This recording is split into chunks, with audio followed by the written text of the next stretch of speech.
برادران اسلام، ابراہیم علیہ السلام اللہ تعالیٰ کے خلیل ہیں، اور ان کو اللہ تعالیٰ نے بابل میں پیدا کیا۔ بابل سے ہجرت کر کے وہ شام تشریف لے گئے اور فلسطین کے علاقے میں آباد ہوئے۔ وہ سارے واقعات میں نے حضرت ابراہیم علیہ السلام کے حالات میں تفصیلاً عرض کیے ہوئے ہیں اور ہمارے ریکارڈ میں وہ موجود ہیں۔ پھر آپ کی اولاد کنعان آ گئی، اور یعقوب علیہ السلام کی کنعان میں زمینیں تھیں، باغات تھے، بڑا خوشحالی کا زمانہ تھا۔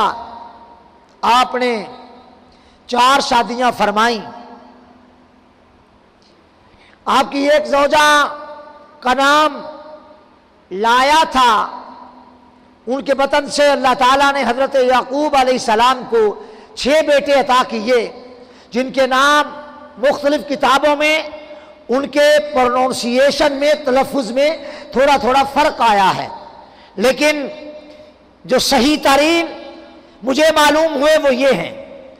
حضرت یعقوب علیہ السلام کی زوجہ محترمہ جنابہ لایا رضی اللہ عنہا کے بطن سے 6 بیٹے پیدا ہوئے، جن کے نام یہ تھے: روبیل، یہودا، یشجر، لایا، زیالون اور لادی۔ حضرت کی دوسری بیگم ہیں زلفا، ان سے 2 بیٹے پیدا ہوئے، بعض علماء نے ان کو لونڈی بھی لکھا ہے۔ ان سے عاشر اور جاد 2 بیٹے پیدا ہوئے۔ تیسری زوجہ بلہا، ان سے تفتانی اور دان 2 بیٹے پیدا ہوئے، اور چوتھی زوجہ جناب لایا کی بہن راحیل ہیں، ان سے 2 بیٹے پیدا ہوئے، جناب یوسف اور جناب بنیامین۔ اس طرح اللہ نے حضرت یعقوب علیہ السلام کو 12 بیٹے عطا فرمائے اور کچھ بیٹیاں۔ بعض علماء نے لکھا کہ جناب راحیل کے ہاں 2 بیٹے اور 2 بیٹیاں پیدا ہوئے، اور بعض علماء نے لکھا کہ جناب لایا کے ہاں بھی 1 بیٹی پیدا ہوئی تھی۔ البتہ بیٹیوں کی تعداد کوئی متحقق انداز سے مجھے میسر نہیں آئی، اور بیٹے 12 ہیں، جن کے میں نے ناموں کے ساتھ آپ کے سامنے عرض کیا ہے۔ برادران اسلام، حضرت راحیل کے ہاں جب یوسف پیدا ہوئے، ان کی تمنا تھی کہ بھی اللہ تعالیٰ مجھے اور بیٹا عطا کرے۔ ان کا نام یوسف رکھا۔ یوسف کا معنی ہوتا ہے آگے آ جانے والا، پہلے آ جانے والا اور جلدی آ جانے والا۔ اور ایک معنی یوسف کا یہ ہوتا ہے ہر بدخواہ، ہر ظالم اور ہر برائی کرنے پر ترحم و رحم کرنے والا۔ جب بنیامین پیدا ہوئے تو جناب یوسف علیہ السلام کی والدہ حضرت راحیل رضی اللہ تعالی عنہا کا انتقال ہو گیا۔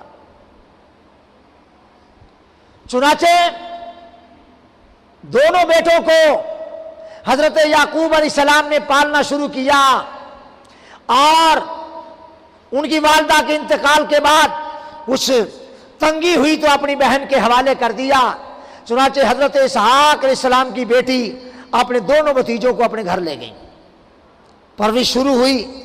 پھر یعقوب علیہ السلام کو یہ جدائی برداشت نہ ہوا کرے، اپنی بہن کے پاس جایا کریں اور کہا کریں کہ بہن اب تو یوسف نے ہوش سنبھال لی ہے اور بنیامین نے بھی چلنا شروع کر دیا ہے، باتیں کرنے لگ گئے ہیں، تو آپ میرے پاس بھیج دو۔ وہ رضامند نہ ہوئی۔ حضرت یعقوب علیہ السلام نے اصرار کیا، تو اس اصرار پر انہوں نے کہا اچھا کل آئیے گا بھیا، تو میں آپ کے بیٹوں کو آپ کے ساتھ بھیج دوں گی۔ حضرت یوسف علیہ السلام سے ان کو بڑا پیار تھا۔ ان کے پاس بطور تبرک ان کے بابا جان کا حضرت اسحاق علیہ السلام کا ایک کمر بند تھا، کمر بند، وہ انہوں نے حضرت یوسف علیہ السلام کی کمر سے باندھ دیا، اوپر سے کرتا پہنا دیا اور ہمراہ بھیج دیا۔ اور جب وہ لے کر ان کے بابا جان نکلے تو حضرت کی بہن نے اپنی ہمسائیوں کو کہا میرے بابا جان کا کمر بند میرے پاس بطور تبرک تھا، وہ مل نہیں رہا۔ پھر اپنے بھائی کے گھر آئیں، آ کر کہا بھیا ابا جان والا پٹکا اور کمر بند نہیں مل رہا۔ پھر یوسف کو بلایا تو کرتا اٹھا کے کہا کہ بھیا دیکھیے یوسف باندھ کے لے آیا ہے۔ علماء نے لکھا کہ یہ ہیلا کیا تھا بی بی نے کہ میرا بھتیجا واپس آ جائے۔ اس وقت شریعت مطہرہ میں یہ قانون تھا کہ اگر کوئی کسی کی چیز اٹھا کے لے جائے 1 سال اس کی خدمت پر رہے۔ حضرت یعقوب علیہ السلام نے کہا ٹھیک ہے بہنا یوسف کو لے جاؤ، 1 سال اپنے پاس رکھ لو۔ 1 سال وہ مزید لے گئی۔ سال کے بعد پھر یوسف علیہ السلام اپنے بابا جان کے پاس تشریف لائے تو اپنے پاس رکھتے، پیار کرتے۔ ایک دن بہت پیار کر رہے تھے تو یوسف علیہ السلام نے عرض کیا بابا میں نے خواب دیکھا ہے۔ فرمایا اچھا کیا خواب دیکھا ہے؟ عرض کیا ابا جان میں نے دیکھا کہ جنگل میں میرے بھائیوں نے اپنے عصاؤں کو زمین میں گاڑ دیا اور میں نے بھی اپنا عصا گاڑا۔ فرمایا بیٹا پھر کیا ہوا؟ عرض کیا بابا میرے بھائیوں کے جو عصا تھے نا لاٹھیاں وہ ویسے سوکھی کی سوکھی رہ گئی اور میری جو لاٹھی تھی اس میں سے کوپڑے نکل آئیں، ٹہنیاں بن گئی، ٹہنے بن گئے، موٹا تازہ درخت بن گیا، پھل لگ گیا، پھل پک کر گرا، میں نے اور میرے بھائیوں نے کھایا اور میرے بھائی میرے بڑے شکر گزار ہوئے۔ فرمایا بیٹا یہ خواب کسی سے بیان نہ کرنا۔ تھوڑا عرصہ گزرا پھر حضرت یوسف علیہ السلام نے ایک اور خواب دیکھا تو عرض کیا بابا میں نے خواب دیکھا ہے۔ فرمایا کیا خواب دیکھا ہے بیٹا؟ عرض کیا ابا جان میں نے دیکھا ہے میں اور میرے سارے بھائی جنگل میں لکڑیاں اکٹھی کر رہے ہیں اور جب اکٹھی ہو گئی تو میری لکڑیوں کی رنگت سفید ہے اور میرے بھائیوں کی لکڑیوں کی رنگت جو ہے وہ سیاہ ہے۔ فرمایا پھر کیا ہوا بیٹا؟ عرض کیا ابا جان پھر کیا ہونا تھا، ایک بزرگ نمودار ہوئے، ان کے پاس ایک ترازو تھا، ایک پلڑے میں انہوں نے میرے سارے بھائیوں کی لکڑیاں ڈالی اور ایک پلڑے میں مجھ اکیلے کی لکڑیاں ڈالی، اور جب ترازو کو اٹھایا تو ابا جان میرا اکیلے کا پلڑا بھاری ہو گیا۔ فرمایا بیٹا یہ خواب اپنے بھائیوں سے بیان نہ کرنا۔